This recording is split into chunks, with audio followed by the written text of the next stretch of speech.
예수님께서 이 땅에 오심으로 천국은 이미 시작되었습니다. 하늘나라 왕이신 예수님이 통치하시는 곳마다 하늘나라가 강력하게 임하고 있습니다. 우리는 이미 이루어진 하나님의 나라, 그러나 아직 완성되지 않은 하나님 나라, 이 두 긴장 사이에서 살고 있습니다. 신학자들은 already but not yet, 이미 그러나 아직 이런 용어도 쓰지만 실제 그렇죠. 이미 주님께서 왕으로 통치하는 곳마다 하늘나라가 임하지만은 마지막 날까지, 그래서 이 긴장 가운데 살고 있기 때문에 예수님께서 지난주 천국 비유 말씀을 통해서 우리 예수님께서 다시 오셔서 시비를 가리고 심판할 때까지는 의인과 악인이 공존할 것이다. 그래서 우리는 악인이 하나도 없는 그런 세상을 바랄 것이 아니라 어떻게 더불어 살 것이며 어떻게 사랑하며 살 것인가. 오늘 본문에도 그런 두 부류의 인물이 나옵니다. 복음을 대적하는 자와 예수님을 쫓는 무리들이 나옵니다. 예수님은 의인 세례 요한이 목배임을 당하는 그런 어두운 시대에 하나님의 뜻을 찾고자 기도하셨습니다. 수많은 무리들이 참 목자를 찾아서 주님께 나왔습니다. 예수님은 그들을 불쌍히 여기시고 그들에게 일일이 천국 복음을 가르치시고 그들 중 아픈 사람들은 일일이 고쳐주셨습니다. 그리고 오병이어로, 오병이어 교회 안 다니시는 분은 무슨 말인가 했는데 한자어예요. 떡병자 물고기 어자, 떡 5개와 물고기 2마리, 오병이어로 5,000명을 먹이는, 그리고도 광주리가 12광주리나 남는 풍성한 천국 잔치를 배설하셨습니다. 이 오병이어의 기적은요, 사복음서, 예수님의 기적과 가르침을 기록한 사복음서에 공통적으로 등장하는 놀라운 기적이에요. 지금도 예수님은 영적으로 육적으로 배고픈 사람들을 먹이기를 원하십니다.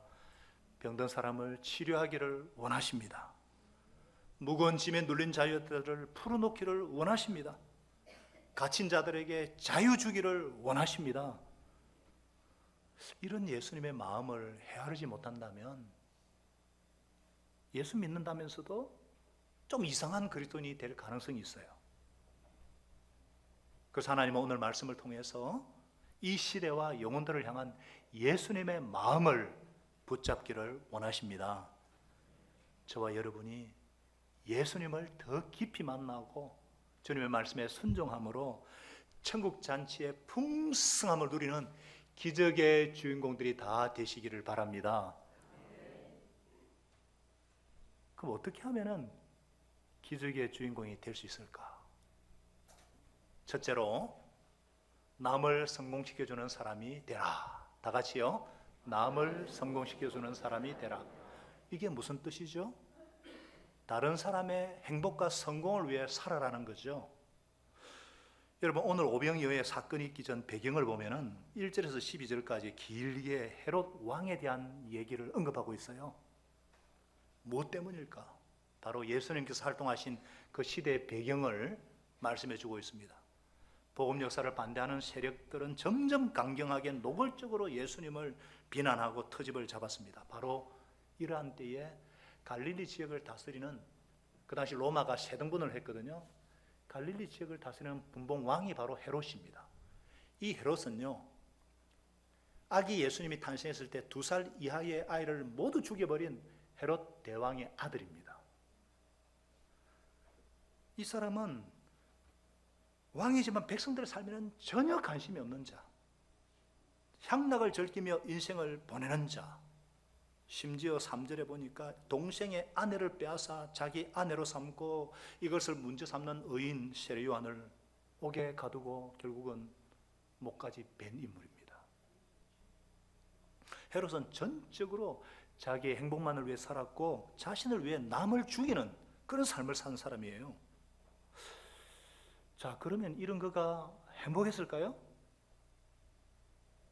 그가 아내로 삼은 이 헤로디아는요, 복수심과 앙심의 화신이었고, 그의 딸은요 아주 엄난하고, 심지어 나중에 세례요한의 머리를 쟁반에 담아 달라고 요구할 정도로 잔인한 그런 소녀였어요.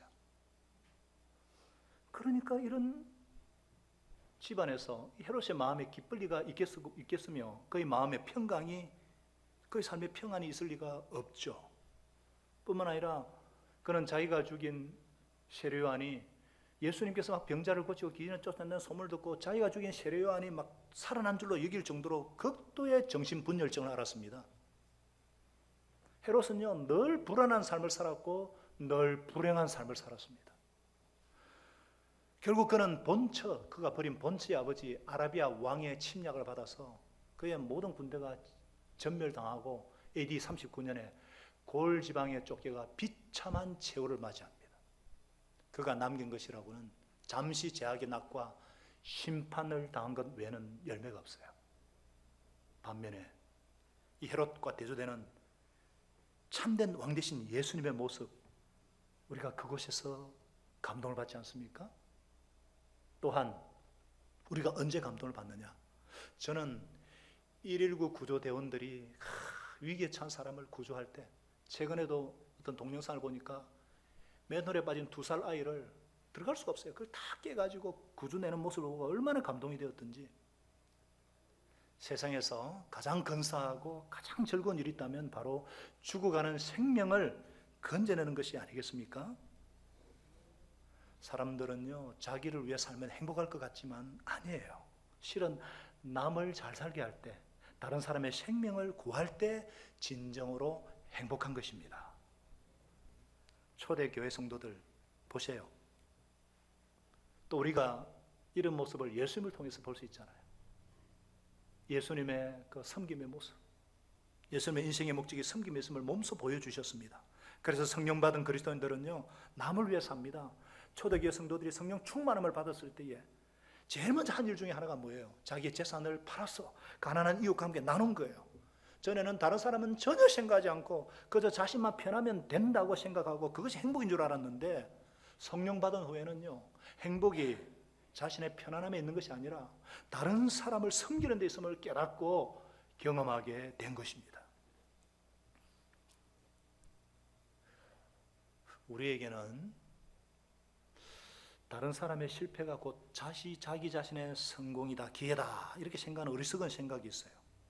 또 남이 잘 됐다 그러면 은근히 그냥 배가 아프고, 남이 잘못됐다 그러면 말은 참 안 됐다 그러는데 속으로는 그렇지 않은 마음이 있어요. 이런 죄악되고 이런 비열하고 어리석고 비성경적인 사고에서 벗어나야 합니다. 헤롯의 심보, 헤롯의 길에서 떠나야 행복해집니다. 아멘이시죠? 또 우리가 무심코 이렇게 쓰는 말 중에 아주 좋지 않은 말이 있어요. 생각도 그렇고 말이 있어요. 그게 뭐냐? 공부해서 남주나. 이거 아주 안 좋은 말이에요. 가만히 보면 공부하는 목적이 성공하고 높아지기 위해서, 그래서 나를 섬길 사람이 많이 생긴다고 생각하기 때문에 섬기면서 사는 것을 실패한 삶이라 생각하고 섬김 받으면서 사는 것을 성공한 사람이라고 착각을 합니다. 마치 이 세상에서는요 5,000명이 먹을 수 있는 식사를 자기 혼자 먹고 사는 사람을 성공한 사람이라고 생각해요. 하루에 술값으로 몇 천만 원 날리는 사람들 있잖아요. 5,000명이 먹을 것을 지 혼자 먹는 사람이 행복한 사람입니까? 하늘나라는 정반대예요. 5,000명을 도리어 먹이고 사는 사람, 바로 하늘나라 잔치를 누리는 사람, 기적의 주인공인 줄 믿으시기 바랍니다. 참된 성공과 행복은요 다른 사람을 섬기는 데 있습니다. 그렇기 때문에 우리는 공부해서 남주자, 따라해 보겠습니다. 공부해서 남주자, 돈 벌어서 남주자, 출세해서 남주자. 이 바뀌어야 돼요. 말이 바뀌어야 돼요. 그래서 우리 아이들이나 우리 대학생들, 청년들에게 야, 공부 열심히 해서 실력을 쌓아야지 높아질 수 있고, 그래야지 더 많은 사람을 섬길 수 있기 때문에 열공해야 되는 거야. 죽기 살기로 공부해야 되는 거야. 그래서 신앙과 성품과 실력을 갖춘 하나님 나라 대행자가 돼야지. 아니 공부를 못해가지고 실력이 없어가지고 그러면 남의 도움 받아야 되는데 그렇게 되면 우리의 소중한 행복과 기쁨을 빼앗게 되는 것이니까 어떻게 공부해야 되겠지. 이렇게 가르쳐 줄 수 있어야겠습니다. 요즘 청소년들의 되고 싶은 선호도 1위가 유튜브로 바뀌었어요. 유튜버 아세요? 개인 방송 운영업자. 이 세계가 얼마나 치열한지. 근데 진짜 성공한 사람은 어떤 사람이냐? 정보를 제공하는 사람이에요. 그래야지 많이 접속하기 때문에 똑같습니다. 이게 섬기는 자가 다 그렇잖아요. 돈 벌어서 남 주는 거예요. 우리의 행복은요, 나로 인해서 다른 사람이 복을 받고 나로 인해서 다른 사람이 행복해지는 데 있음을 알고 축복의 통로가 되시기를 바랍니다.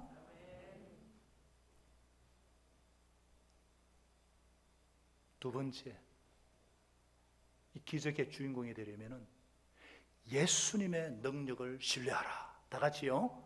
예수님의 능력을 신뢰하라. 이게 무슨 뜻입니까? 예수님은 바로 성자 하나님이시다. 창조주 하나님이심을 믿어야 한다는 것입니다. 우리 다 같이 19절에서 21절까지 한 번 더 읽어보겠습니다. 너무 중요한 말씀이니까요. 시작.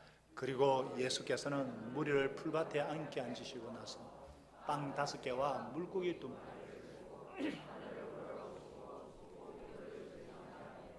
떼어서 제자들에게 주시니 제자들이 이를 무리에게 나누어 주었다. 그들은 모두 배불리 먹었다. 남은 부스러기를 모으니 12강주리에 가득 찼다. 먹은 사람이 여자들과 어린아들 외에 어른 남자만 5,000명쯤 되었다.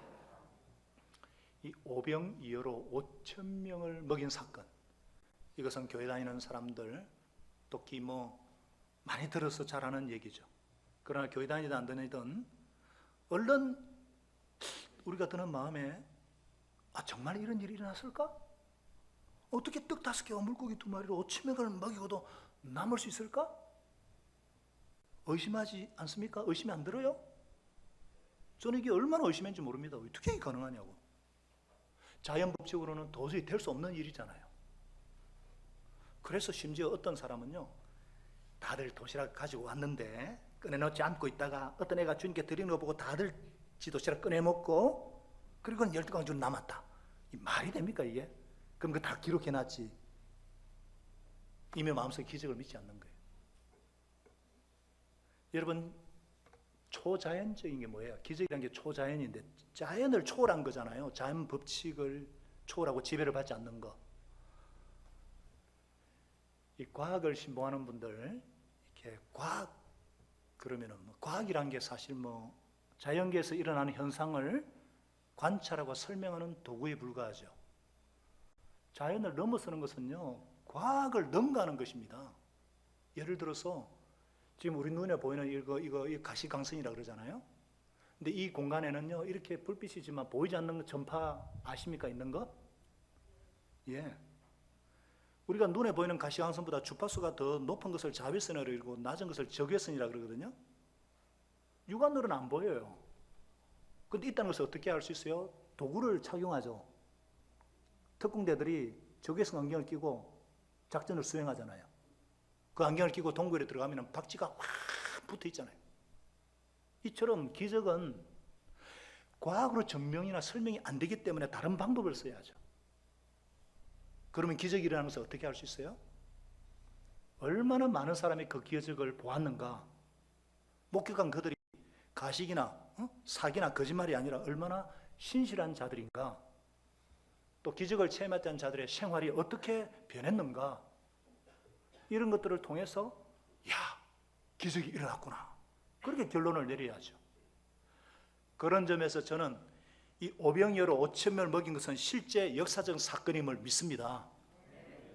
왜 그런가? 그 이유는 예수님의 부활 때문이에요. 예수님의 부활. 여러분, 예수님의 부활을 경험한 사람들이 그 정언을 모아서 기록해 놓은 것이 바로 이 신약 성경이죠. 부활은요, 수많은 사람들이 목격했습니다. 고린도전서 15장에 보면요, 예수님의 수제자 베드로, 12제자, 예수님의 동생 야고보, 심지어 그를 죽이고려 하려던 그들을 죽이려는 바울까지 예수님의 부활을 목격했어요. 그럼 이 사람들이 얼마나 논리적이고 얼마나 건전하고 신뢰하고 신실한 분들이라는 거 우리가 믿을 수 있지 않습니까? 성경을 보면은. 근데 아무리 신실하다 할지라도 한 명이면은 안 되죠. 법정도 최소한 2명 이상의 증인이 있어야 돼요. 근데 예수님의 부활을 목격한 사람이 한두 명이 아니죠. 한때는 500명에게 한꺼번에 나타났는데 1000개의 눈이 일시에 예수님을 본 거예요. 이 신약 성경 대부분은요, 예수님이 죽으시고 부활 승천하신 후에 25년에서 40년 사이에 기록된 것인데, 바울이 고린도 교회 성도들에게 편지를 쓸 때에도 부활을 목격한 대부분이 살아있었다고 그랬어요. 예수님의 부활을 증언한 제자들, 요한을 빼고 전부 다 부활을 증언하다가 순교당했습니다. 얼마나 그 부활을 목격한 경험이 감동이 컸든지 그게 사실이 아니라면 목숨까지 바칠 수가 없는 거예요. 예수님의 부활은 역사적 사실입니다. 이순신 장군의 존재를 믿을 수 있다면 예수님의 부활은 더 믿을 수가 있는 것입니다. 아멘이 아닌가? 우리 13척으로 외적의 130여 척을 물리친 거 어떻게 알아요? 그거 500년밖에 안 됐거든요. 역사 과학적인 관점에서 자료가 있으니까. 근데 그보다 더한 것이 예수님의 부활을 기록한 사건들이고 문서들이고 증언들이에요. 이 얘기하면 여러분 오늘 집에 못 가는데, 그죠? 그러니까 예수님은 부활로 하나님의 아들, 하나님이심을 증명해 보이셨어요. 예수님은 이 땅에 오신 성자 하나님이십니다. 창세기 1장 1절에 나오는 그 하나님이시고, 요한복음 1장 1절에 나오신 그 하나님이시고, 생명의 삶에 들어오시면 자세하게 제가 조직신약적으로 말씀드릴게요. 지금 시간이 없으니까. 천지 만물을 창조하신 하나님이시라면, 아니 떡 5개로 500여로 5천이면 먹이는 거, 이거 너무 간단한 거예요.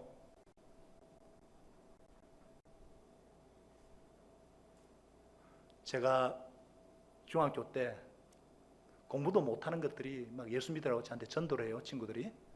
그러면서 죽은 사람이 살아났다느니 홍해가 막 갈라졌다느니 제가 이러고 미안합니다.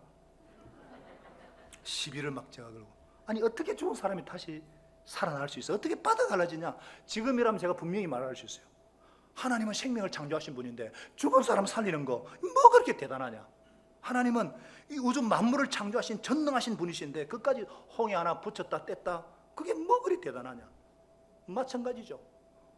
5병이어로 5천명을 먹였다. 예수님이 그렇게 하셨다면 그렇게 하신 겁니다. 그래서 우리는 오늘도 부활하신 이 주님을 기뻐하고 주님을 노래하고 부활하신 주님을 경배하고 천국 잔치를 이곳에서 즐기고 맛보고 누리는 줄로 믿습니다. 이러한 기적이 지금도 일어나고 있어요. 지금도. 제가 언젠가 한번 예를 든 적이 있는데, 우리 교회 하도 새가족이 많이 오시니까 못 들으신 분을 위해서 한 번 더 말씀드릴게요. 제가 신학교 다닐 때에 성교학 교수님이 비디오를 보여주셨어요. 제목이 트랜스포메이션, 변혁. 이게 미국의 그 샌디에고 밑에 그 멕시코 접경에 쓰레기 하치장, 그러니까 쓰레기 하역장을 거기서 막 먹을 거 막 하는 그 급빈자들 대상으로 선교한 사람들의 얘기인데요. 그곳에 감사절을 맞이해서 이 사역자들이 막 음식을 준비해가지고 터키하고 막 빵하고 음식을 준비해 갔는데 보통 120명이 모이는데 그날따라 300명이 넘게 온 거예요. 이거 어떻게 하냐 이거지. 준비한 음식도 없는데. 그래도 일단 먹이는데 계속 먹고 난 뒤에 남았다는 거예요. 이 도대체 무슨 일인가 해가 조사단을 파견했어요. 그래서 그것을 체험한 사람들의 증언을 찍은 비디오가 바로 이 비디오예요. 여러 사람들의 증언을 보니까 진짜인 거예요. 이 사람들이 변화되고 나중에 감옥에까지 가서 전도를 하고 감옥에 있는 사람도 변화되고, 이야 천국 잔치가 그 쓰레기 더미에서 놀라운 하나님의 역사가 일어난 것입니다. 이런 예는요, 선교지에서는 거의 비일비재해요. 이 5,000명을 먹이신 예수님이 필요하다면 300명 먹이는 거, 이게 하나님께 뭐가 어렵겠어요? 다반사는 아니지만 엄청난 성령 역사가 지금도 일어나고 있습니다. 그래서 히브리서 23장 8절에 뭐라고 그러셨어요? 다 같이 읽어보겠습니다. 시작. 예수 그리스도께서는 어제나 오늘이나 영원히 한결같은 분이십니다. 할렐루야. 이 주님의 능력이 지금도 나타나요. 근데 우리는 이분의 능력은 알지만 잘 신뢰를 안 하죠. 실제 문제 앞에서 잘 신뢰를 못 하죠. 그러나 우리가 이분을 알면 알수록 얼마나 크신 분인지, 얼마나 놀라운 분인지, 얼마나 사랑이 풍성한 분인지, 얼마나 지혜로운 분인지, 그래서 예수님을 점점 더 알아가고 기대를 점점 더 가지고 점점 더 그래서 능력을 체험하는 기적의 주인공들이 다 되시기를 소원합니다. 이를 위해서 어떻게 하면 될까요? 먼저 어떤 극한 상황에서도 예수님의 눈으로 봐야 된다. 다 같이 예수님의 관점으로 상황을 본다.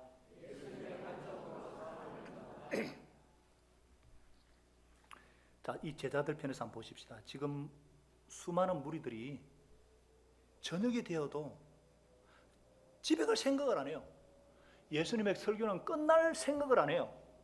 그 제자들 입장에서는 지금 막 안달이 나는 거예요. 이 사람들은 먹일 지금 여유가 전혀 없어요. 집으로 각자 해쳐 모여 해가지고 집으로 돌려보는 게 좋겠는데 예수님 말씀이 뭐예요? 너희가 먹을 것을 주어라는 거예요. 너희가 먹을 것을 주어라. 너희가 그들에게 먹을 것을 주어라.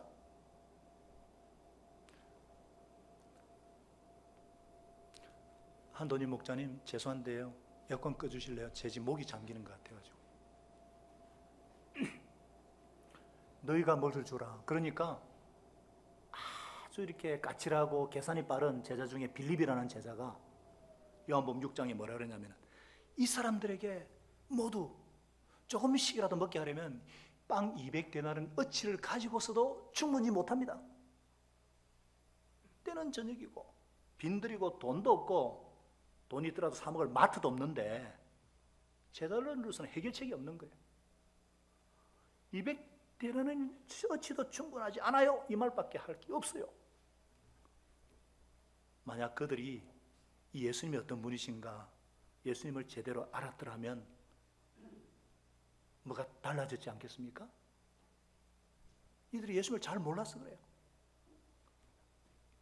여러분, 우리도요, 어떤 절망적인 상태, 해결의 기미가 보이지 않는 그런 극한 상황에 처했을 때 어떻게 해야 될까요? 예수님을 봐야 합니다. 예수님의 눈으로 봐야 됩니다. 우리 인간의 힘이나 인간의 지혜와 방법으로 보면요, 극한 상황이나 절망에 처하면 해결 방법이 안 보여요. 그러나 예수님의 눈으로, 하나님의 눈으로 보면은요, 오병이어로 5,000명 먹이신 예수님 우리와 함께 하시고 나를 도와주신다면 무슨 일이 일어날지 어떻게 알아요? 언제든지 상황을 볼 때에 예수님을 끼워 들이시기 바랍니다. 우리 눈으로 보면요, 그래요. 상황을 볼 때 절망할 수밖에 없고 빠져나올 수 없을 것 같은 답답함을 느낄 때가 있죠.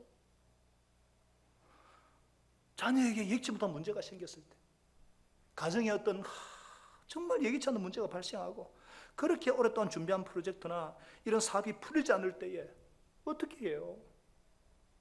그럴 때에 예수님을 끌어들이시기 바랍니다. 그래, 예수님이 나와 함께 하시지. 예수님이라면, 그분을 의지하면 하나님의 자녀들은 절망적인 상황, 해결되지 못할 문제가 없지. 그래, 우리 예수님은 문제보다 크신 하나님이십니다.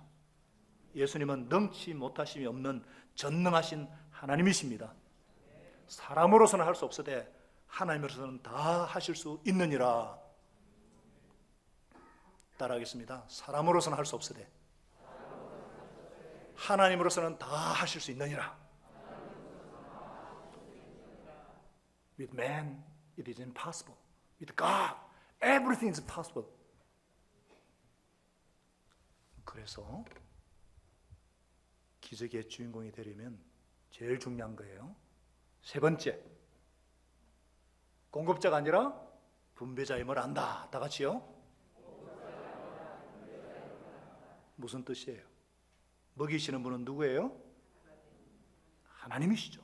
예수님이세요. 우리는 뭐예요? 분배자예요. 여러분, 이 오병이어는요, 요한복음에 보면은요, 보리빵 그래서 보리빵. 여기에 보리빵 5개. 이 보리빵이라는 게 개 보리떡. 어린아이, 어린애 점심이에요. 이따만한 백설기가 아니고 요만. 그 당시 가난한 사람들의 보통 식량이고요. 물고기도요, 고래만한 게 아니고요. 조그만 꽁치 말린 정도예요. 꽁치 말린 정도. 이것으로 5,000명을 먹여도 남는 기적을 일으키셨습니다. 예수님은 성자 하나님이십니다. 천지 만물을 무에서 창조하신 전능하신 하나님이세요. 그 성부 하나님, 성자 하나님, 성령 하나님께서 세 분께서 합작으로 천지 만물을 창조하시고 지금도 만물을 통치하고 계시잖아요. 그래서 본문에서도 19절에 보니까 예수님께서 하늘을 우러러 축복 기도하시고, 그리고는 떼어서 제자들에게 주니까 제자들이 이를 무리에게 나누어 주었어요. 제자들이 한 것은 분배예요, 분배. 근데 예수님이 한 어린아이가 갖다 바친 이 한 끼 음식, 유일한 음식이 오병이어를 통해서 일하셨어요. 하나님이 능력이 없어서가 아니라 하나님의 능력이 역사하기 위해서는 우리가 가진 최선 오병이어를 바치는 것이 필요합니다. 그래서 가진 것으로, 내가 가진 것으로 최선을 다한다. 다 같이 따라하겠습니다. 가진 것으로 최선을 다한다. 우리에게는 많은 돈이 없어요.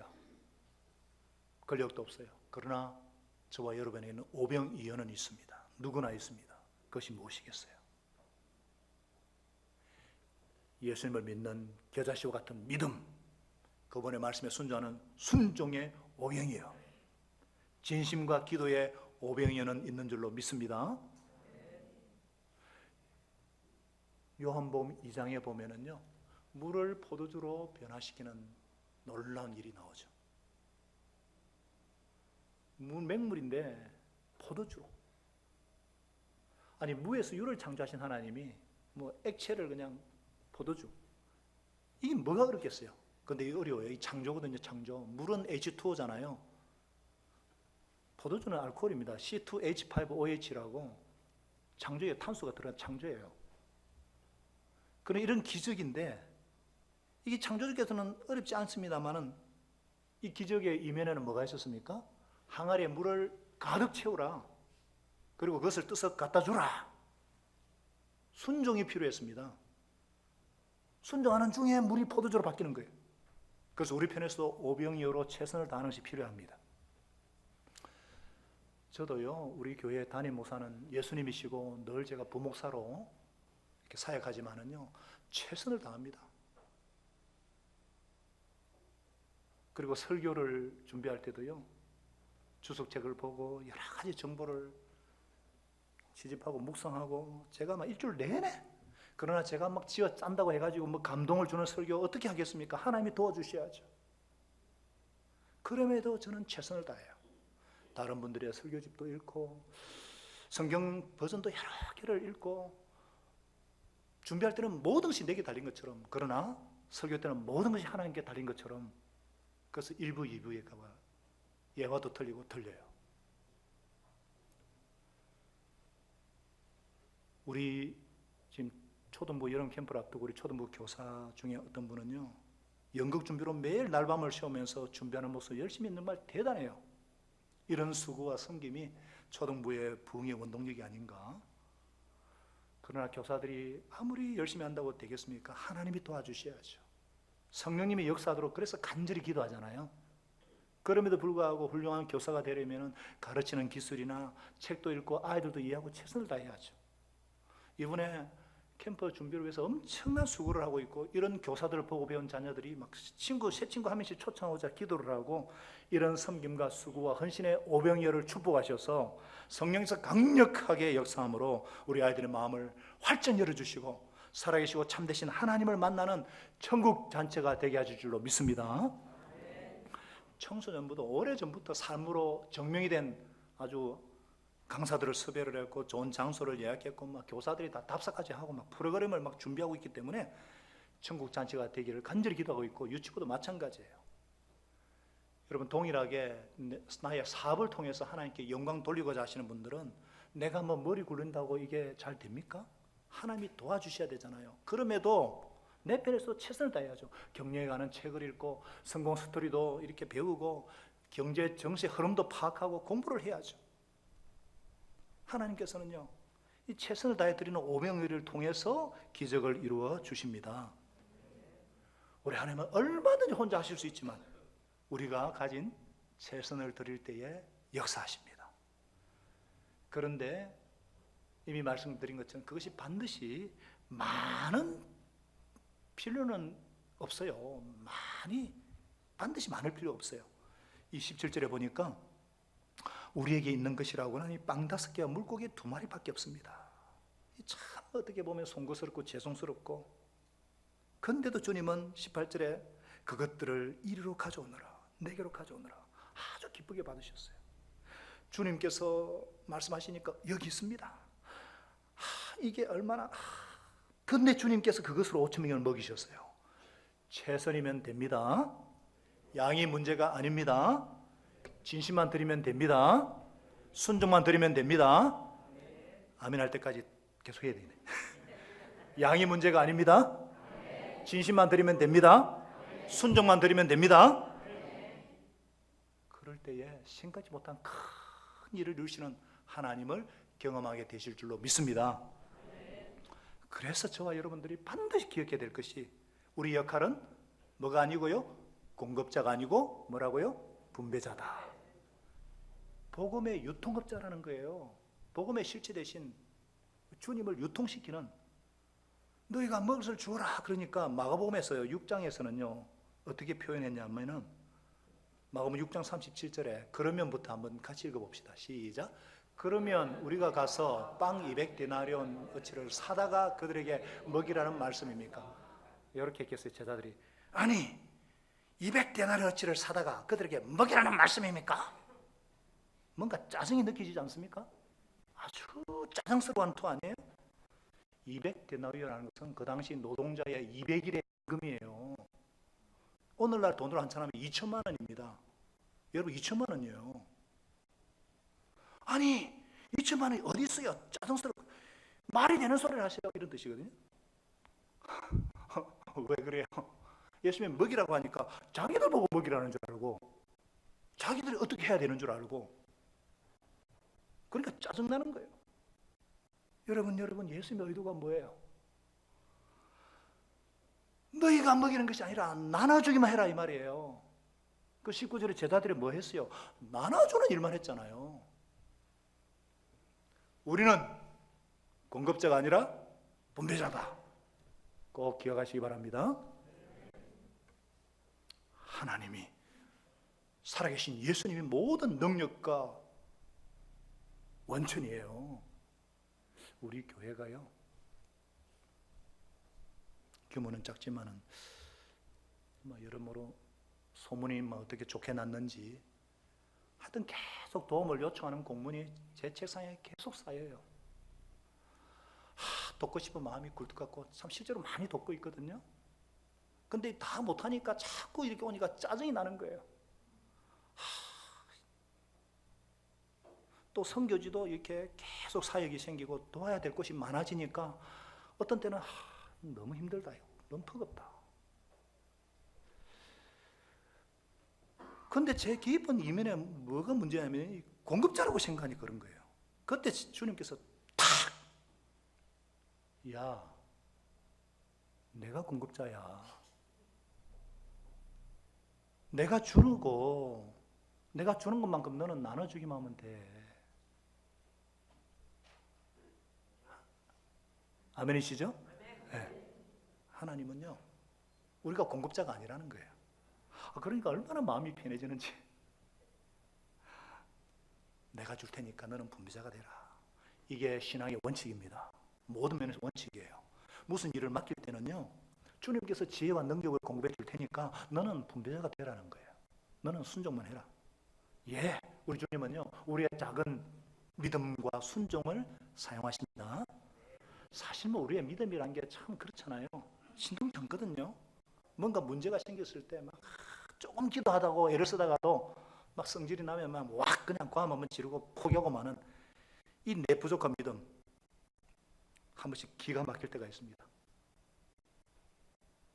제가 그렇게 믿음이 부족해요. 이래가지고 내가 어떻게 제자의 삶을 사는가?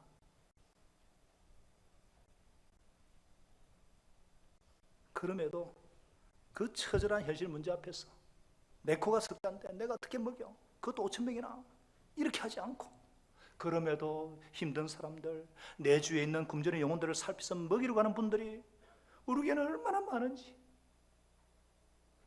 목장에도 초청하고 실제적으로 필요를 알고 섬기고, 그런 우리 교회가 저는 너무 좋습니다. 그런 목자들이 저는 너무 자랑스러워요. 너무 감사한 거예요. 여러분, 우리가 주님이 기뻐하시는 영혼 구원, 제자 양성, 이 세계 선교에 이 기도의 오병이어, 순종의 오병이어를 드리니까 연약하고 미약한 우리를 통해서 놀라운 일을 이루고 계시잖아요. 우리의 믿음과 기도의 오병이어, 순종과 섬김의 오병이어를 통해서 이제 목장을 통해서 열매들을 조금씩 맛보고 행복을 경험하고 있습니다. 누군가의 VIP라면서 처음 소개한 그 이름을 위해서 기도하니까 목장에 그 주인공이 앉아있고, 시간이 지나니까 함께 예배드리고, 어느새 우리의 수고와 섬김 속에서 그 생수했던 이름이 하늘나라 생명책에 기록되는 일이 우리를 통해서 일어나고 있다는 사실에, 우리를 통해서 전 세계를 먹이는 일을 이루고 있다는 사실에 얼마나 이 천국 잔치의 그 풍성함을 누리게 하시는 그 사실에 얼마나 감사한지, 아무리 시대가 어렵고 아무리 암울하다 할지라도 부활 승리하신 주님, 모든 것에 모든 것 되시는 주님께서 천국 잔치를 배설하시고 풍성히 먹이는 일을 지금도 하고 계십니다. 그 일에 저와 여러분을 동역자로, 주인공으로 부르시는 거예요. 이 주님을 신뢰하고 어떤 상황에서도 주님의 눈으로 바라보고 하나님의 음성이 분명하고 하나님의 명령이 분명할 것 같으면 순종하십시다. 우리는 공급자가 아니라 분배자입니다. 꼭 기억하시고 사역하시면서 자유함을 얻으시기 바랍니다.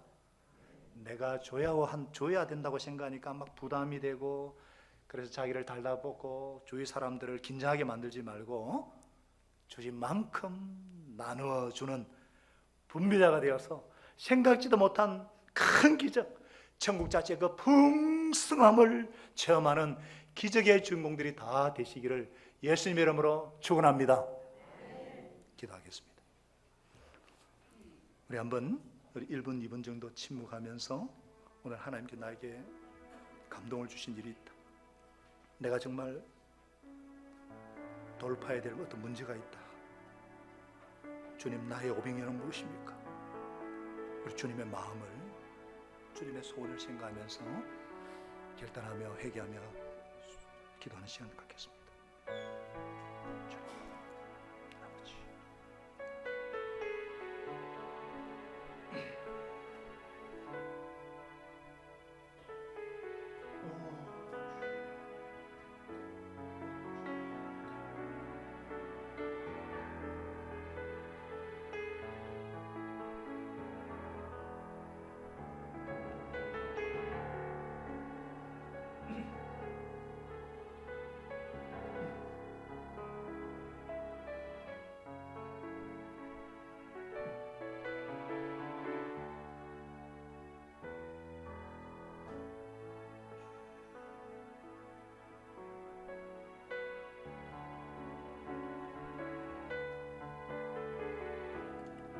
이 시간에 우리 헌신 기도문을 쓰시면서 좀 하나님께서 이런 상황 가운데 내게 원하신 것이 무엇인지, 또 정말 살아계신 하나님을 경험하고 싶고 기적을 체험하고 싶으신 분이 있다면 기도 제목을 주님 앞에 들고 나오시기 바랍니다.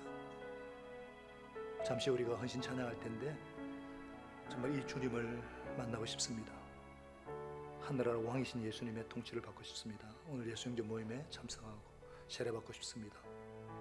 또 우리 리더들 가운데도 뭔가 답답함이 있다든지 뭔가 어떻게 내가 해야 될 줄 알았는데 오늘 분배자는 걸 알게 하셔서 나의 작은 오병이요 이것을 드리기로 결단하신 분이 있다면 앞에 나오셔서 헌신 기도문에 쓰시면 제가 기도해 드리겠습니다.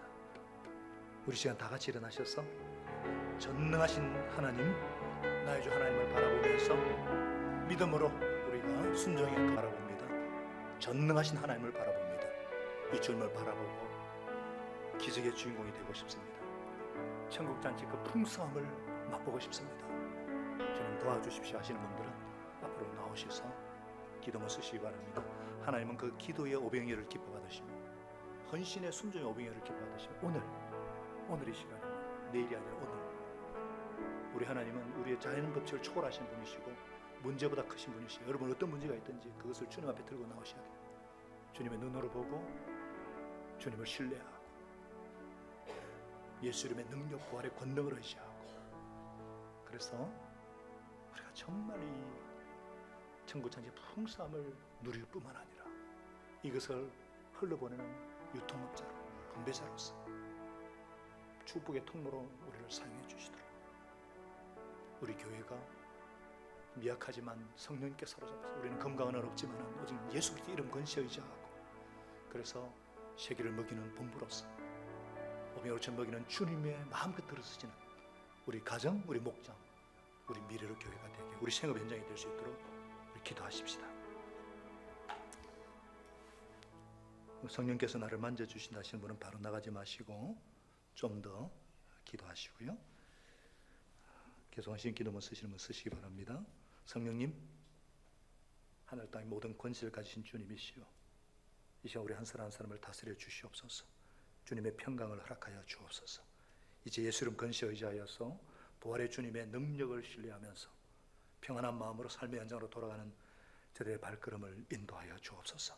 항상 선한 일에 용기를 가지며 악을 악으로 갚지 아니하고 연약한 자를 도우고 병든 자를 찾아보고 곤란당하는 이웃을 위로하며 모든 사람을 존경하고 주님께 봉사하고 주님을 더 사랑하고 모든 일을 믿음과 사랑으로 행하고 어떤 일을 소망을 포기하지 않고 성령 충만하여서 오직 거룩한 성령님께 순종하여서 기쁨과 감사의 생활을 해나가는 우리가 되게 하여 주시옵소서.